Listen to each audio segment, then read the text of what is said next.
Olá, pessoas, como estão vocês? Tudo bem? Espero que sim. Estamos vivendo momentos críticos, né? Agora nessa fase de coronavírus. Espero de verdade que todos estejam bem, espero que todos estejam tomando as medidas necessárias para controlar ou melhor, achatar essa curva de transmissão do coronavírus. E aqui eu me refiro principalmente a duas coisas: medidas sanitárias, né? Lavar a mão várias vezes por dia com água e sabão. Álcool às vezes, mas o água e sabão dá conta do recado e até melhor do que o álcool em gel, né? E outra coisa, manter o distanciamento social, né? Eu sei que isso é um tanto quanto chato, mas é super importante nessa fase que nós estamos vivendo, não só aqui no Brasil, mas no mundo todo. Pessoal, hoje eu venho falar um pouquinho para vocês sobre a interpretação do hemograma. Nós vamos ver qual material biológico é utilizado para realizar o hemograma, vamos ver o que significa cada uma daquele monte de siglas que aparece no resultado do hemograma, né? E bater um papo um pouquinho sobre isso, tá ok? Pessoal, antes de mais nada, nós precisamos ter em mente dois conceitos, não só quando vamos estudar hematologia, mas a patologia clínica como um todo. Nós precisamos saber que o nosso organismo funciona em homeostasia e que quando nós nos referimos a hemostasia, eu estou me referindo ao equilíbrio das reações que vão manter o sangue circulando dentro dos vasos, e na homeostasia eu falo de um termo mais genérico, voltado para o organismo todo. Aí você vai me perguntar, mas como assim? Explica um pouco mais, e eu explico.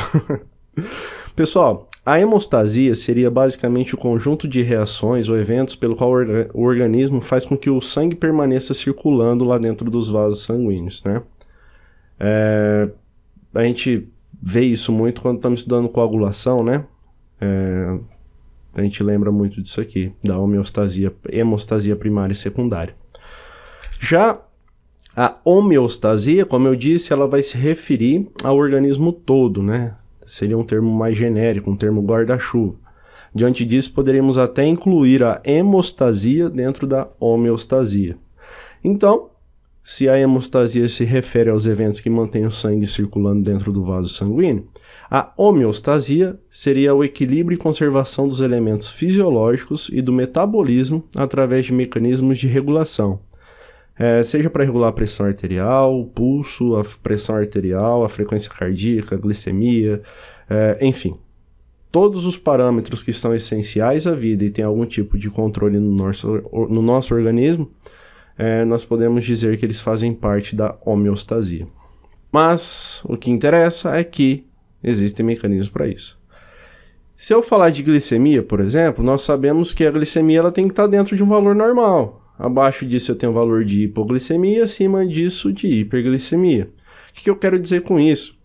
Nós podemos rastrear, mapear e identificar quais são os analitos em questão, quais são as substâncias que estão em níveis elevados ou diminuídos e assim direcionar a terapêutica do paciente. Obviamente não nós, mas o corpo médico em si vai fazer a tomada de decisões da terapêutica desse paciente em cima do nosso diagnóstico clínico laboratorial. Bom, falando em diagnóstico clínico laboratorial, no laboratório clínico propriamente dito, não sei se vocês sabem, mas uma sociedade que rege as análises clínicas no Brasil é a SBAC, a Sociedade Brasileira de Análises Clínicas. E ela é patrocinadora do Programa Nacional de Controle de Qualidade, o PNCQ. Então, o PNCQ ele é um programa onde o laboratório vai se inscrever, vai receber uma amostra por mês, vai fazer os exames daquela amostra e baseado no score de laboratórios do Brasil inteiro, né, nós vamos saber como está o controle de qualidade das amostras enviadas para os laboratórios inscritos. Além disso, o PNCQ gera alguns manuais, alguns documentos são bem interessantes. Esse que vocês estão vendo é o Manual de Coleta em Laboratório Clínico, terceira edição do ano passado. Aqui ele traz várias informações interessantes, desde sequência de tubos, identificação em pontos de coleta, métodos de asepsia, valores de referência, enfim. Tudo aquilo que são normas ou normativas, o PNCQ vai estabelecer alguns manuais para que nós, profissionais da patologia clínica, das análises clínicas, possamos ter um guideline, né? Porque vocês sabem que muitos laboratórios apresentam valores de referência, às vezes, diferentes uns dos outros. Bom, se nós estamos falando de hemograma, a primeira coisa que nos vem à mente é a seguinte: qual material biológico será utilizado e de onde eu vou colher? Se nós analisarmos aqui nessa imagem, nós podemos ter o paciente, na verdade, ele pode apresentar a disposição das veias do antebraço em dois principais aspectos. Um seria esse em formato em H, onde aqui no círculo vermelho eu tenho a veia cubital mediana, é um ponto de acesso interessante. Está entre a veia basílica e a cefálica. E o outro modelo que também se apresenta é o formato em M, né? Então aqui eu tenho a veia medial, novamente, entre a veia basílica mediana e a cefálica mediana. Vejam que os vasos novos que aparecem aqui são a cefálica mediana e a basílica mediana, e eu devo executar a punção aqui. Sempre evitem fazer a punção em pontos de entroncamento de veias, principalmente aqui onde está a ponta do mouse, ok? E por quê? O que justifica colher nesses pontos? Primeiro, são superficiais, essas veias apresentam pouca mobilidade. Quem já teve a oportunidade de ver coleta de dorso de mão sabe que as veias ali elas se movimentam muito, às vezes são chamadas até de veias bailarinas. No antebraço é uma região que é menos dolorosa quando comparado com o dorso da mão, por exemplo. E aquela região ali está menos sujeita a injúria a nervo e alguns tendões, né? Justamente pelo fato de serem superficiais. O tubo a ser colhido, pessoal, vai ser esse aqui, ó, o roxinho, o tubo com EDTA, o ácido etileno diamino tetracético, esse nome grandão aí. É esse tubinho que nós vamos utilizar, o tubinho de tampa roxa, tá ok? Então a ordem de coleta trazida pelo manual, como falei para vocês: primeiro frascos de hemocultura, tubos com citrato, tubos para soro, tubos com heparina, o EDTA e por último o fluoreto de sódio. Eu sei que existe grande contradição aqui, cada pessoa vai falar que é uma ordem de coleta, mas isso aqui está no manual, tá ok? Bom, e agora vamos entrar propriamente dito no hemograma, né? O hemograma seria a análise das células sanguíneas colhidas naquele tubinho roxinho, no tubo de EDTA. Então, por obviedade, o que eu tenho como amostra é um sangue total colhido em EDTA. E o hemograma ele é dividido em três partes. Eu tenho a parte que vai analisar a série vermelha, as células vermelhas, que ele é chamado de eritrograma. Temos o leucograma, que seria a análise dos leucócitos, e o plaquetograma, obviamente a análise das plaquetas. Pessoal, o eritrograma ele é composto pela contagem total de hemácias, a dosagem de hemoglobina, a determinação do hematócrito, os índices hematimétricos, nós vamos ver todos, e a análise da distensão sanguínea ou morfologia das hemácias se tiver alguma alteração. Eu trouxe aqui só para ilustrar para vocês o método manual de contagem de hemácias.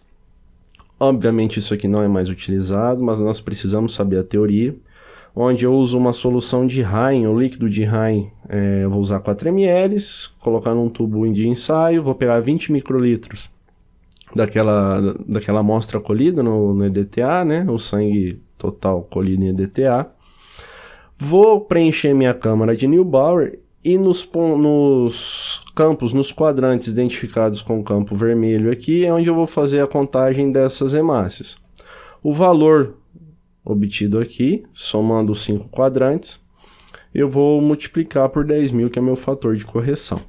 Tá ok? Já a dosagem de hemoglobina, ela também é um método manual que eu trago aqui. O que nós utilizamos é o reagente de Drabkin. O reagente de Drabkin, ele tem em sua composição o ferrocianeto, cianeto de potássio, bicarbonato de sódio e água destilada. Problema de fazer a hemoglobina de forma manual é que esse componente aqui, ó, o cianeto de potássio, ele é muito tóxico, também conhecido como cianureto. Na verdade, o cianureto são qualquer elemento químico que tem uma tripla ligação entre um carbono e um nitrogênio, e eles atuam impedindo a respiração celular em nível de mitocôndria, então ele é muito, muito tóxico. Então é um ponto contra a execução dele. E outro ponto contra é que é uma técnica feita em espectrofotômetro. Então, assim, é uma metodologia muito arcaica no que diz respeito à reprodutibilidade dentro de um laboratório, onde você vai ter que fazer 50, 100, às vezes 300 hemogramas por dia, depende do laboratório que você vai trabalhar. Então, acaba se tornando algo inviável, né? Mas, obviamente, nós precisamos saber, sim, como isso acontece, como era feita a dosagem de hemoglobina. E você vai me perguntar assim, poxa vida, a gente tem tanto equipamento bom hoje, né? Para que eu vou querer saber como é feita a dosagem de hemoglobina de forma manual? Bom, primeiro que o reagente de Drabichen, o líquido de Drabichen, ele é muito barato. Então, assim, é de fácil obtenção. E por que eu digo isso? Já parou para pensar se você está em dúvida da dosagem de hemoglobina do seu equipamento? Se a gente olhar para o ambiente acadêmico, o BioPlus, aquele espectro.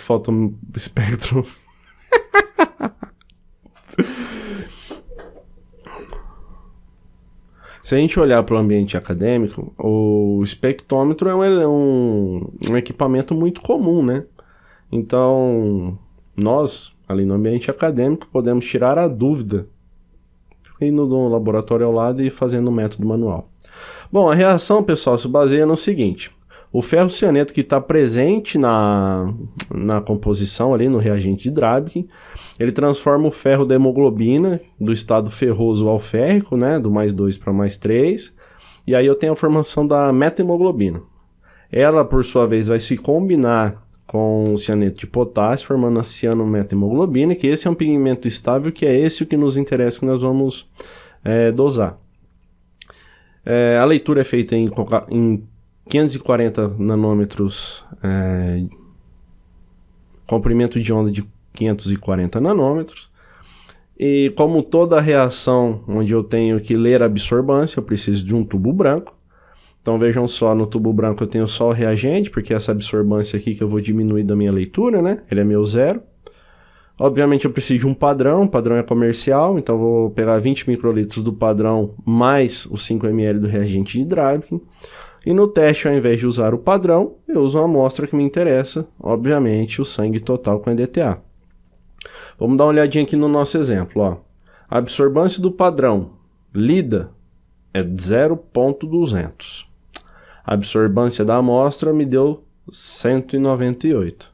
E eu sei que a concentração do padrão é de 15 mg por decilitro, porque quando eu compro vem escrito no rótulo do frasco. Aí, por uma regra de 3 simples, eu consigo chegar na concentração de hemoglobina do paciente. Por quê? Se 200 foi minha absorbância do padrão, isso corresponde a 15 mg por decilitro. Logo, 198 é meu X. Meu X é de 14,8 gramas por decilitro. A próxima técnica realizada também, aqui eu trago para vocês de forma manual, obviamente os equipamentos têm a capacidade plena de fazer isso, seria a dosagem do hematócrito. O hematócrito seria a resposta para a seguinte pergunta: quanto do sangue é representado por elementos figurados? Ou seja, quanto desse sangue aqui é hemácia? Pode colocar até leucócito e plaqueta, mas fazem pouquíssima diferença, né? Então, para isso, o que eu vou fazer? Eu pego um tubo capilar desse aqui, preencho ele aproximadamente uns 3/4 com sangue. A parte inferior dele vai ser vedada ou com massinha de modelar ou até flambando aquela ponta ali. Vou adicionar numa microcentrífuga própria para os tubos capilares. Vejam que eu tenho ranhuras aqui onde o capilar se encaixa. Lembre-se de deixar a parte tampada para fora, porque quando você começar a centrifugar vai vazar sangue para tudo quanto é lado. E aí você vai centrifugar por 10 minutos, desculpa, por 5 minutos a 10.000 RPM. Você vai centrifugar por 10 minutos. Você vai centrifugar por 5 minutos a 10.000 RPM. Quando você retirar o hematócrito, o tubinho capilar da sua centrífuga, ele vai ter essas duas fases, onde aqui eu tenho os elementos figurados e na parte de cima eu tenho a parte líquida do sangue, neste caso eu tenho o plasma. E aí eu vou fazer a leitura num cartão próprio para isso. Eu vou encostar a parte de baixo no ponto 0 e a parte de cima no 100. Onde eu tiver a divisão de fases, é o valor de hematócrito. Ou seja, nesse paciente aqui nós temos algo em torno de 40% de hematócrito. Os próximos elementos, né, os próximos parâmetros que nós iremos ver são os índices hematimétricos. Eles são índices, né, são calculados a partir dos valores encontrados na dosagem de hemoglobina, no estabelecimento do percentual do hematócrito e na contagem das hemácias. Nós temos 3 índices hematimétricos que são possíveis de serem realizados à mão, através de fórmulas matemáticas. Já o RDW, que seria o quarto índice hematimétrico, ele é um valor que é dado somente por contadores automatizados. Então, o primeiro índice hematimétrico é o VCM, que é o volume corpuscular médio, vai expressar o tamanho desse glóbulo vermelho. O segundo é a hemoglobina corpuscular média, ou seja, o quanto de hemoglobina eu tenho dentro de uma hemácia. Veja que eu não estou falando do tamanho da hemácia, só estou falando do quanto de hemoglobina tem ali dentro. E já o CHCM, a concentração de hemoglobina corpuscular média, ele vai expressar sim a quantidade de hemoglobina presente num determinado volume de sangue. Então essa é a grande diferença. Eu tenho um fator de correção. Eu tenho enquanto o HCM eu não tenho fator de correção nenhum. Por exemplo, eu posso ter uma hemácia muito grande, com VCM aumentado, mas com HCM normal ou abaixo do normal. Coisa que no CHCM eu já tenho um fator de correção que seria um determinado volume de sangue.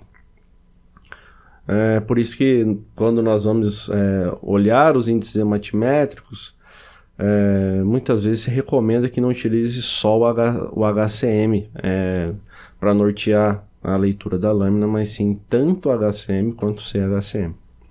Já o RDW vai medir a amplitude de distribuição das hemácias, dos eritrócitos ou até glóbulos vermelhos.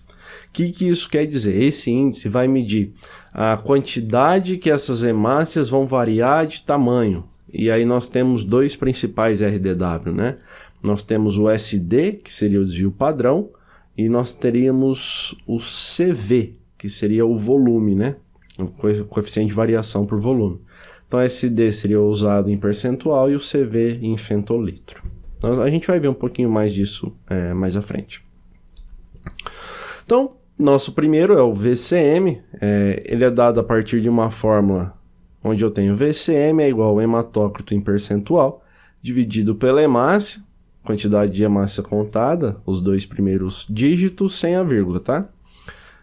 Eu corrijo por 100 e meu resultado é em fentolitro. Um fentolitro seria 1 vezes 10 a menos 15 litros. Então, assim, é bem pouquinho mesmo. Por isso que a gente expressa em fentolitro. Imagina eu tivesse colocado 0 ponto e mais 15 zeros no laudo, ficaria algo bem feio, né? O valor de referência é de 80 a 100 fentolitros. Então, aquela hemácia que está dentro desse intervalo é considerada uma hemácia normocítica ou uma normocitose. Já a microcitose é dada quando eu tenho hemácias abaixo de 80 fentolitros e uma macrocitose, pelo óbvio, né? Aquelas hemácias que estão acima de 100 fentolitros. Já o HCM, que é a quantidade de hemoglobina que eu tenho dentro de uma hemácia, ela é dada pela seguinte forma: hemoglobina em grama por decilitro, igual saiu do equipamento lá. Vou colocar na fórmula somente os 2 primeiros números da contagem de hemácia e corrijo por 100, meu resultado é em picograma. Valor de referência de 27 a 31 picogramas, ou seja, Hemácias que apresentarem entre 27 a 31 picogramas de hemoglobina dentro do seu citoplasma, né, vão estar caracterizadas como hemácias normocrômicas. Abaixo disso, ou seja, abaixo de 27 hipocrômicas e acima de 31 seriam hipercrômicas. Aqui existe um certo conflito entre os analistas, porque eles dizem que não tem como ter mais hemoglobina dentro da hemácia do que ela suporta. Outros argumentam que na esferocitose nós temos sim, porque há a perda da biconcavidade da hemácia, então ela deixa de se tornar um disco bicôncavo e passa a se tornar uma esfera, então sim cabe mais hemácia. Outros ainda dizem que pelo fato de ser uma hemácia microcítica, ela vai ter sim mais hemoglobina do que uma hemácia microcítica. Enfim, o ponto é o seguinte, há casos sim de hipercromia, ok? Um caso deles seria a esferocitose hereditária, que é uma anemia microcítica, onde eu tenho uma quantidade de hemoglobina dentro dessa hemácia maior do que o normal. Já o CHCM, como nós falamos anteriormente, ele leva em consideração não mais a quantidade de hemácias, e sim o hematócrito. Então eu divido a quantidade de hemoglobina pelo hematócrito, multiplico por 100 e tenho meu resultado em percentual. Meu valor de referência é de 32 a 36, da mesma forma como no HCM, as hemácias que estiverem com esse percentual, ou melhor, o paciente que tiver com esse percentual, vai ser um paciente, ou ele vai apresentar uma normocromia, abaixo de 32 hipocromia, acima hipercromia. Leve em consideração tudo que eu falei no que diz respeito à hipercromia anteriormente. O RDW vai medir a amplitude de distribuição dos eritrócitos. Aqui eu estou falando de um intervalo entre 11% e 15% de variação. E esse 11% a 15% representa hemácias normocíticas. E quando eu tenho mais de 15%, eu posso relatar anisocitose. Mas cuidado, pessoal. Por que eu estou dizendo isso? Vocês concordam que, vamos pegar o caso anterior aqui, um VCM. Vamos imaginar um caso hipotético onde eu tenho um paciente que apresenta, sim, hemácias entre 80 a 100 fentolitros. Todas as hemácias estão dentro desse valor de referência. Então, assim, eu tenho pouca variação no tamanho. Eu tenho pouca anisocitose. Perfeito. Mas, vocês concordam comigo, se eu tiver uma população muito bem definida, e essa população é microcítica ou macrocítica, o RDW também não vai estar muito aumentado. Então, assim, ele mede a variação de amplitude em relação ao tamanho das hemácias. Ou seja, se são todas micro, normo ou macrocíticas, a variação vai ser pequena. Por outro lado, se a gente pegar aquele paciente que ele está diagnosticado com uma anemia ferropriva, por exemplo, que é uma anemia estabelecida e caracterizada como microcítica hipocrômica, e esse paciente começa a suplementar sulfato ferroso, quando a medula óssea desse paciente começar a produzir hemácias do tamanho normal, eu vou ter duas populações eritrocitárias muito bem definidas. O gráfico de VCM vai parecer uma corcova de camelo, vou mostrar um gráfico desse no final para vocês. E aí sim, eu tenho duas populações muito bem definidas, ou seja, eu tenho uma grande variação no tamanho dessas hemácias. Eu tenho várias pequenas e várias normais. Então a RDW vai dar bem alto, ok? Aqui, pessoal, saiu daquele... eu tirei daquele manual que eu mostrei para vocês alguns valores de referência. Vejam que aqui a unidade já muda um pouco. Hemácias são dadas por litro, né? 10 elevado à 12ª potência por litro. E leucócitos 10 elevados à 9ª potência por litro. Geralmente nós trabalhamos com 10 elevado à 6ª aqui para hemácia e leucócito 10 elevado à 3ª aqui também. Mas isso não quer dizer nada, o que está mudando é somente a unidade. Vejam aqui, o RDW, como eu disse, apresenta duas formas de ser expresso, um coeficiente de variação em percentual e o outro no desvio padrão em fentolitro. Agora que nós já sabemos quais são os índices, né, gerados pela contagem, nós precisamos fazer a análise da distensão sanguínea e ver se a morfologia dessas hemácias está ok. Para isso, nós precisamos fazer a distensão sanguínea. A distensão é onde o aluno gasta 50 lâminas em 10 minutos e muitas vezes não consegue fazer uma muito bem feita, né? Pessoal, brincadeiras à parte, a qualidade do esfregaço sanguíneo ela é muito importante. Às vezes é deixada de lado, é feito de forma um tanto quanto displicente. Mas eu digo que ela é muito importante e precisamos ter muita atenção, porque quando eu faço o esfregaço, eu preciso obrigatoriamente dessas 3 regiões aqui. Eu preciso ter a cabeça do esfregaço, o corpo e a cauda dele.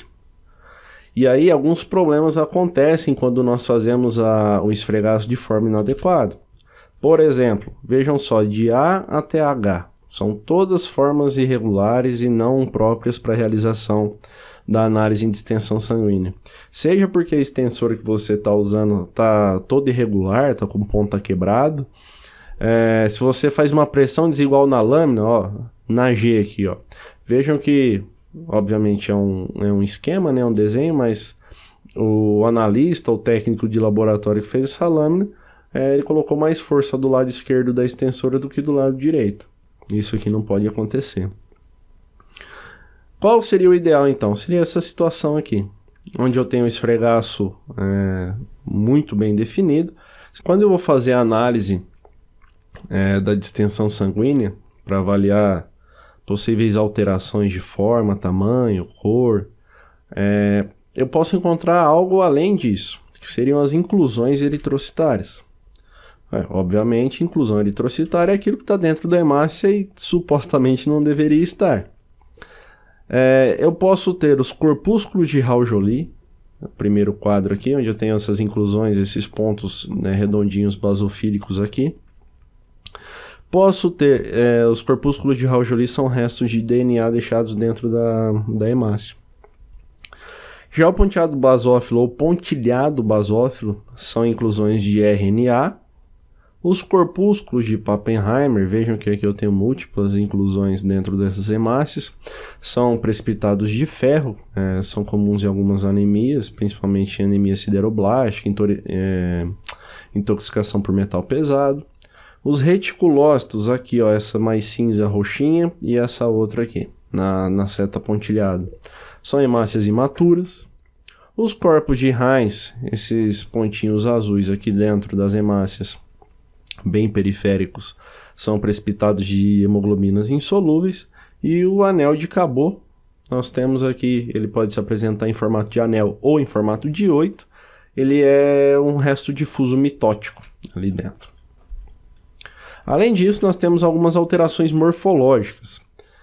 No primeiro quadro aqui, além de um eritroblasto bem bonito, eu tenho alguns codócitos, são hemácias em formato de alvo. Estão presentes em pacientes plenectomizados, na anemia ferropriva, talassemias, enfim. Os esferócitos, vejam aqui, realmente parecem esferas, eles perdem essa palidez no centro da hemácia e podem ser originados de defeitos genéticos ou de uma anemia hemolítica autoimune. Eliptócitos ou ovalócitos lembram um charutinho, também podem estar presentes na distensão sanguínea. Os drepanócitos, essas hemácias em formato de foice, muito comuns na anemia falciforme. Os estomatócitos, comuns em hepatopatias, parecem que tem uma boquinha aqui dentro da hemácia, por isso o nome. Os dacriócitos, essas hemácias em formato de gotas ou em formato de coxinha. Que mais? Nós temos equinócitos, vejam que são hemácias com projeções citoplasmáticas, ou melhor, projeções da membrana, diferente dos acantócitos, que são as próximas aqui. Aqui nos equinócitos, esse prefixo equi, lembra de equidade, de algo que é igual, então assim, todas as projeções são iguais, ao passo que aos acantócitos elas são irregulares. E os esquizócitos, que são hemácias sem forma, né? Vejam que essa daqui é diferente dessa, que é diferente daquela, e pode ser originado dos mais diversos traumas, e é muito comum em pacientes que utilizam válvulas cardíacas.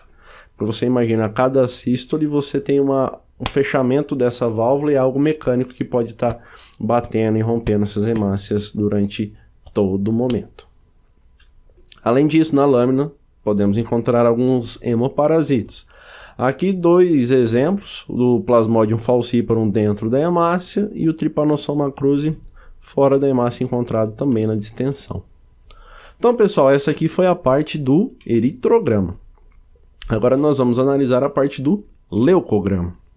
Obviamente, o leucograma diz respeito à análise de leucócitos e compreende a contagem total de leucócitos, a contagem diferencial dos leucócitos, a determinação dos diferentes tipos e a análise da morfologia leucocitária.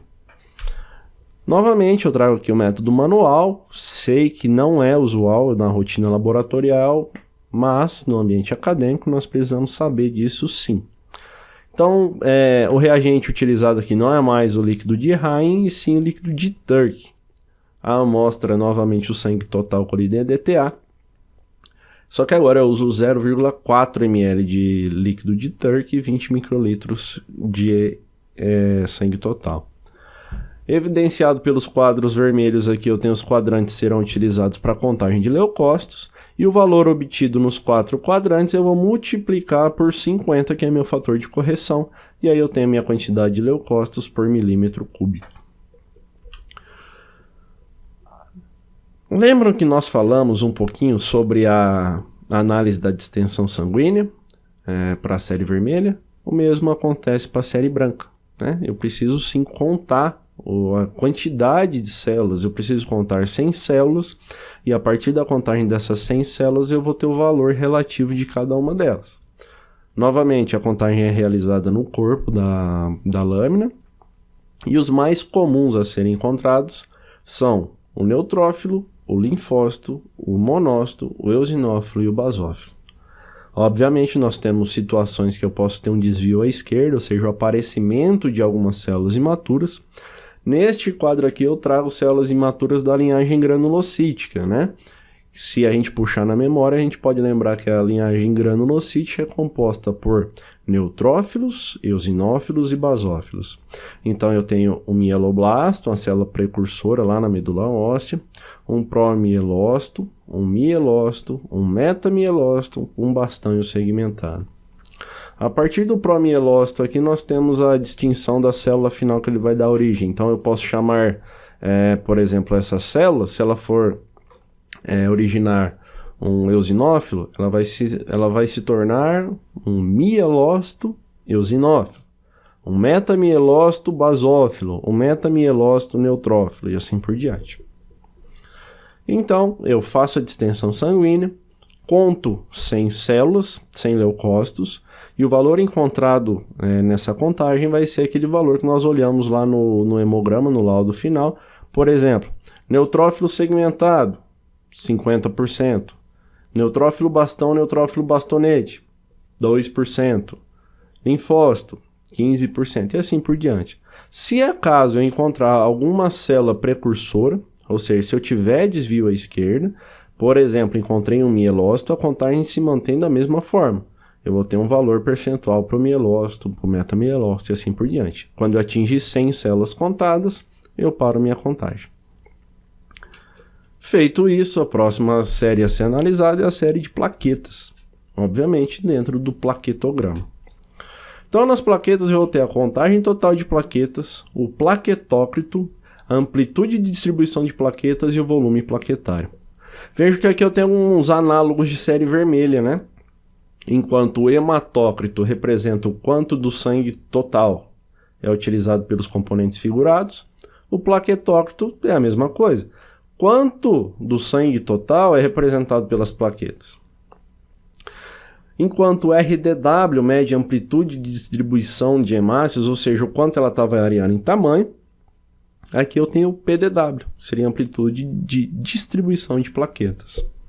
Enquanto eu tenho o VCM, que é o volume corpuscular médio lá na série vermelha, que mede o tamanho dessas hemácias, aqui eu vou ter o volume plaquetário médio. Qual é o tamanho dessas plaquetas?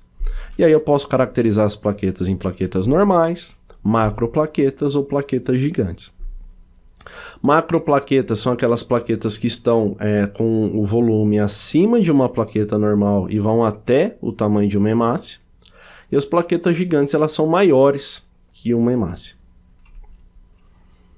Novamente aqui eu tenho o método manual, representado em vermelho os quadrantes contados para contagem de plaquetas. O reagente utilizado é o oxalato de amônio e o sangue colhido em EDTA continua sendo nossa amostra. Pego o valor obtido na contagem aqui no quadrante central, multiplico por 1000 e aí eu tenho o valor de plaquetas. Pessoal, eu trouxe um hemograma bem legal aqui para mostrar para vocês o que significa cada índice desse e ver na prática como que acontece. Uma vez que a gente passa o hemograma lá no equipamento, ele solta um resultado que não é o laudo, é nessa primeira folha de resultado que nós vamos ter todas as contagens feitas pelo equipamento, só que após a realização da contagem eu preciso pegar essa lâmina do paciente, levar para o microscópio, faço ali algumas alterações que seriam necessárias, alterações não, mas umas considerações, por exemplo, macrocitose uma cruz, microcitose duas, hipocromia uma cruz ou discreta, enfim. E aí depois de posse desse resultado, de todas as pontuações, os apontamentos que nós achamos necessário, aí sim é feita a confecção do laudo. Então aqui eu tenho um hemograma normal, e aí eu tenho várias informações aqui nessa coluna da esquerda que às vezes causam alguma confusão porque os termos são dados em inglês. Por exemplo, WBC vem de White Blood Cells, seriam as células brancas sanguíneas, né? Nada mais que os leucócitos. RBC seriam as células sanguíneas vermelhas, os eritrócitos ou até mesmo glóbulos vermelhos. HGB é a nossa hemoglobina, HCT hematócrito, MVC é o nosso VCM, vejam que há a inversão do M ali, né? Ele vai para o começo. O MCH também é o nosso HCM, a sigla se inverte. MCHC é o nosso CHCM, concentração de hemoglobina corpuscular média. PLT, nossas plaquetas. O próximo índice, apresentado aqui pelo hemograma, é o RDW-SD. O RDW-SD ele é dado como o desvio padrão, ou seja, o quanto em femtolitro, o quanto em volume essas hemácias estão variando. Já o RDW-CV, que me dá o coeficiente de variação, esse sim é dado em percentual. Geralmente é esse que nós utilizamos. O próximo é o MPV, nós acabamos de ver, MPV em inglês, então aqui em português seria o nosso VPM. Já o NRBC é uma sigla que aparece como células vermelhas nucleadas, células sanguíneas vermelhas nucleadas. Células sanguíneas vermelhas são as hemácias. Células sanguíneas vermelhas nucleadas são os eritroblastos. Então, quando há a presença de eritroblastos, é nesse campo aqui, NRBC, que vai aparecer a indicação dessas células. Continuando, pessoal, vejam que aqui, neste ponto, onde chegou nossa marcação para neutrófilo, eu tenho nessa primeira fileira, aqui nessa primeira coluna, 2,32 vezes 10 elevado à terceira por microlitro. E na frente 53,5%. O que isso quer dizer? Eu posso ter dois tipos de contagem, na verdade eu tenho. Na primeira coluna eu tenho uma contagem que é chamada de contagem absoluta, ou seja, eu contei a quantidade de células. Neste caso, 2,32 vezes 10 elevado à terceira, 10 elevado à terceira é 1000. Então eu tenho aqui 2.320 células. Já aqui na frente eu tenho relativo. Então eu tenho 53,5% de neutrófilo segmentado. Tá, mas é relativo ao quê? Bom, é relativo a 4.340 células. Vejo que aqui eu tenho WBC, que é a minha contagem total de leucócitos que nós vimos no slide anterior. Isso é assim, segue-se a nossa sequência aqui. Linf vem de linfócito, mono de monócito, EO de eosinófilo, baso de basófilo, e aqui aparece algo interessante. IG é um índice que é dado por alguns equipamentos como granulócitos imaturos. Quando eu tenho algum desvio à esquerda, alguns equipamentos têm esse flag que nós chamamos. Flag em inglês vem de bandeira, então é como se levantasse uma bandeira, um alarme dizendo para que o analista vá analisar aquela lâmina com maior primor, ou procurando algum desvio à esquerda. RET vem de reticulócitos. Sim, nós temos alguns equipamentos que fazem reticulócitos, com reagentes específicos, é claro, mas nós temos sim equipamentos que fazem a contagem de reticulócitos.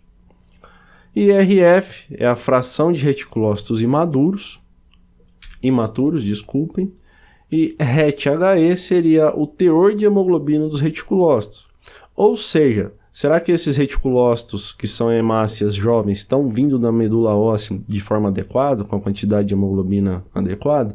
Então essa pergunta é respondida por esse índice aqui.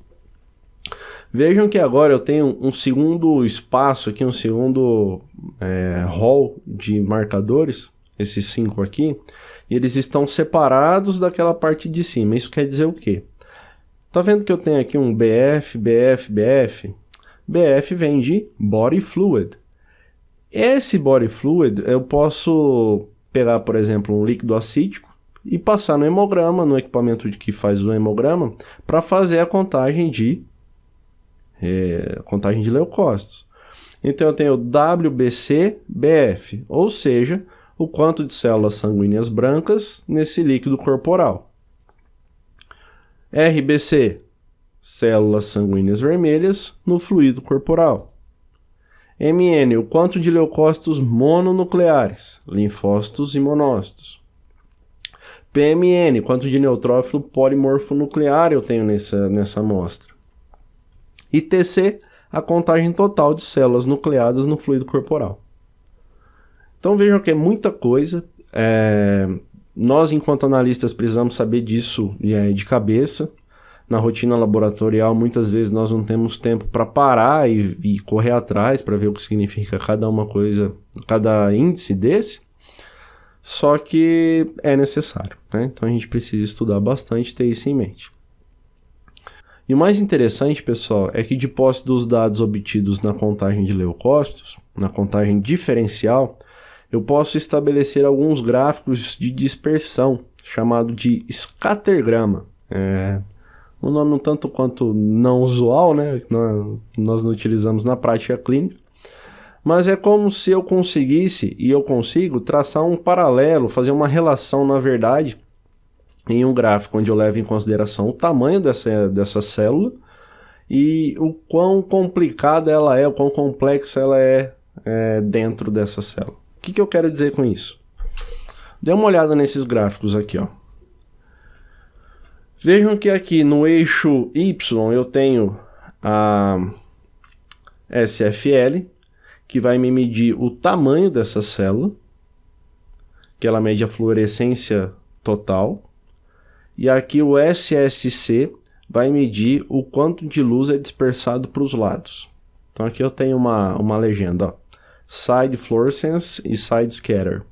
Então aqui no eixo Y eu tenho a fluorescência da célula, isso vai me dar o tamanho da célula em questão.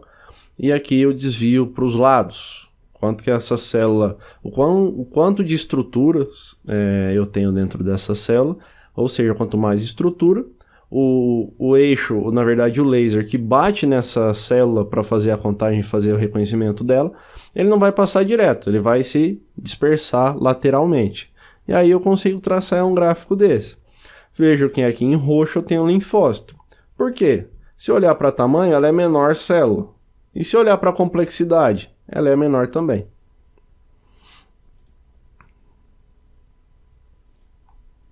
Vejam que aqui ela é menor. E aqui também ela é a menor. Agora, vamos dar uma olhada no monócito. Veja que o monócito ele está maior do que o linfócito. Vocês não concordam que o monócito é maior que o linfócito? Na verdade, ele é maior do que todas as células. Vou traçar uma linha aqui, ó.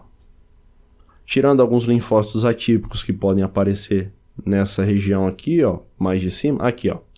Linfócito atípico poderia aparecer nessa região aqui. Os monócitos são as células maiores do nosso sangue.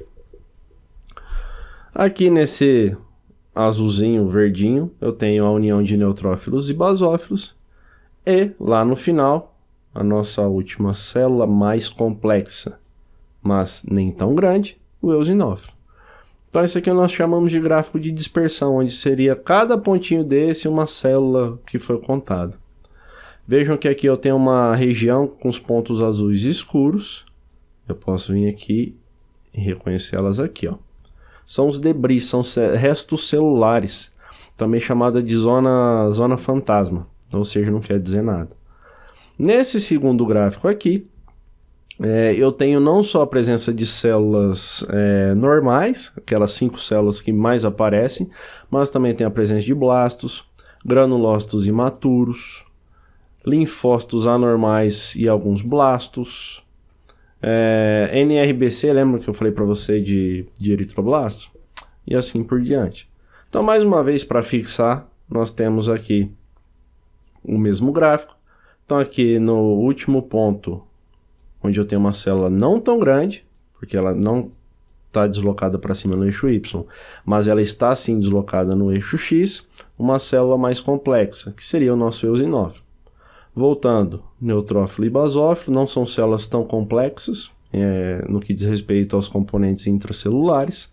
Linfócitos são os primeiros aqui, porque são as células menores que nós temos e menos complexas.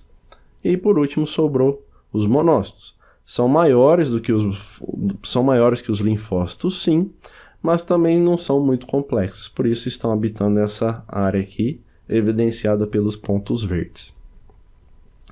Bom, pessoal, se nós conseguimos traçar alguns gráficos no que diz respeito à contagem de células brancas, células vermelhas também isso é possível. Então aqui eu trago um gráfico de VCM para vocês, que vocês podem encontrar como gráfico de anisocitose, gráfico de RDW. Mas o que isso quer dizer? Vejam que aqui eu tenho um pico, certo? Então assim, no eixo Y aqui eu tenho a frequência na qual uma hemácia com determinado volume aparece na população, e aqui o volume corpuscular médio, ou seja, o VCM. Ou seja, neste ponto aqui, que talvez seja algo em torno de uns 80 fentolitros, eu tenho a maior quantidade de hemácias que aparecem nessa população. Ou seja, a minha população eritrocitária aqui é majoritariamente normocítica. Poxa vida, mas eu tenho algumas hemácias pequenas, não tenho? Olha lá, com 50 fentolitros. Mas eu também tenho algumas hemácias maiores até do que 100 fentolitros. Então, a minha anisocitose está ligada à abertura dessa curva aqui, a área da curva. Mas, lembram que eu falei para vocês de um paciente com anemia ferropriva? Que ele está em tratamento, ele apresentaria um padrão desse aqui. Primeira coisa que eu quero que vocês notem, olhem o tamanho da base dessa curva. Por que isso é importante? Vejam aqui, ó, eu tenho uma região com micrócitos e outra região com macrócitos. Se eu for olhar para o RDW desse paciente, o que vai acontecer? Vai estar muito alterado, mas muito mesmo. Por quê? Eu tenho uma população microcítica e uma população macrocítica. Quando eu comparo o quanto em tamanho essas hemácias aqui vão variar em relação a essas hemácias aqui, eu tenho uma grande variação, uma grande amplitude, um aumento no RDW. E às vezes, se eu traçar uma média aqui, entre micrócito e macrócito, eu vou ter uma média de norma. Pode acontecer. Pessoal, era isso que eu tinha para passar para vocês. Eu sei que é bastante conteúdo. Fiquem à vontade para entrar em contato, tirarem as dúvidas. É isso aí, até mais e fiquem seguros.